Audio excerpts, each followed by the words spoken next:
Halo, kembali lagi bersama saya, Bu Lini.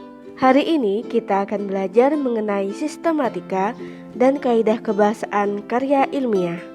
Apa saja itu? Mari kita lihat.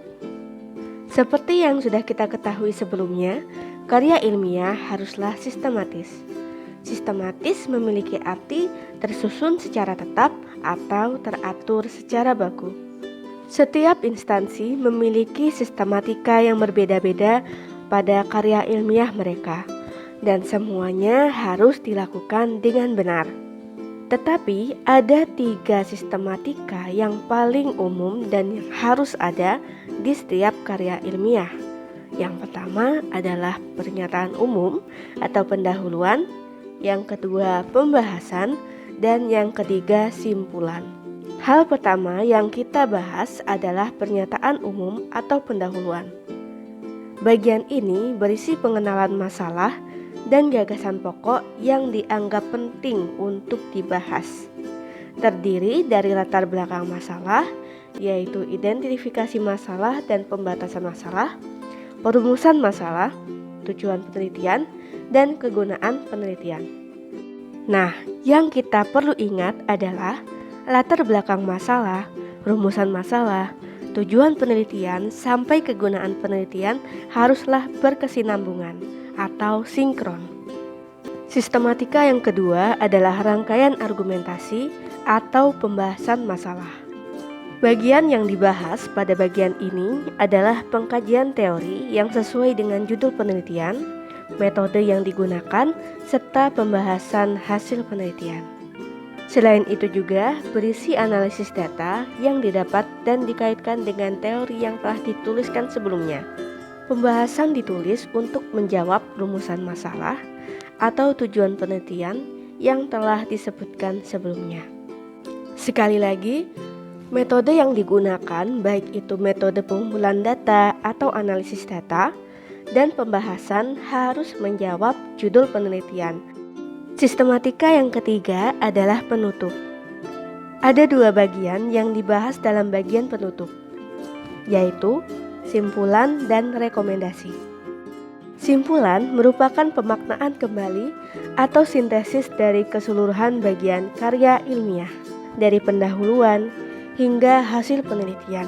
Yang perlu kalian perhatikan dan kalian ingat adalah simpulan bukanlah ringkasan karya ilmiah, sehingga kalian harus membaca ulang dan menyimpulkannya sesuai dengan apa yang kalian pikirkan.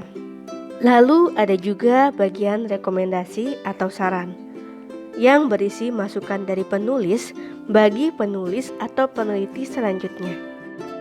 Setiap tulisan atau karya pasti memiliki kaidah kebahasaan atau ciri khas kebahasaan mereka masing-masing. Dalam karya ilmiah, kata baku adalah hal yang paling penting.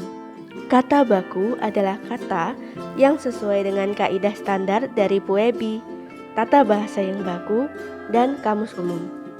Tata bahasa yang baku di sini adalah kata yang sesuai dengan pedoman penulisan karya ilmiah di instansi-instansi tertentu. Kaidah kebahasaan yang kedua adalah kalimat yang bermakna lugas atau denotatif. Kalimat yang bermakna lugas semuanya memiliki konsep asalnya dan tidak mengalami pengubahan. Contohnya, kata memakan. Kata memakan dalam kata denotatif berarti kegiatan untuk makan, ya kan? Nasi atau snack itu kita makan. Tetapi hal ini berbeda jika itu adalah kalimat yang bermakna konotatif. Contohnya, memakan waktu. Apakah waktu bisa dimakan? Tidak, bukan? Selain 2 kaidah kebahasaan yang tadi, ada juga menggunakan bahasa yang faktual. Karya ilmiah menggunakan bahasa yang faktual. Faktual adalah kebenaran yang didasarkan pada kenyataan yang sesungguhnya dan tidak bersifat imajinatif atau fiktif. Kalimat atau kata dianggap faktual apabila berdasarkan sumber yang terbukti dan sah. Selain itu, karya ilmiah juga menggunakan bahasa yang bersifat objektif atau impersonal. Objektif atau impersonal didasarkan pada pandangan umum, yaitu kebenaran-kebenaran yang seluruh masyarakat itu sudah mempercayai dan meyakininya, dan tidak didasarkan pada pandangan pribadi atau perasaan pribadi masing-masing. Selain itu, penggunaan istilah juga penting dalam karya ilmiah. Istilah adalah kata atau kelompok kata atau frasa yang pemakaiannya terbatas pada bidang tertentu. Maksudnya bidang biologi atau bidang matematika atau bidang bahasa. Istilah dapat diwakili oleh rumus atau lambang dan bermakna tunggal. Istilah juga tidak memiliki persamaan kata atau lawan kata. Contohnya, dalam bahasa Indonesia terdapat istilah deskripsi.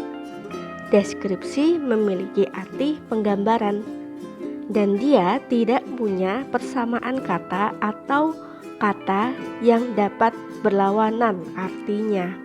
Kaidah kebahasaan yang terakhir adalah penggunaan kalimat pasif. Dalam karya ilmiah tertentu, kata ganti orang harus ditiadakan. Nah, caranya agar kata ganti itu hilang, digunakanlah kalimat pasif. Kalimat pasif digunakan untuk menjelaskan sebuah konsep dan ditandai dengan penggunaan predikat berupa verba yang berimbuhan di dan ter. Misal, ditabrak, tertabrak, dijelaskan, terjelaskan.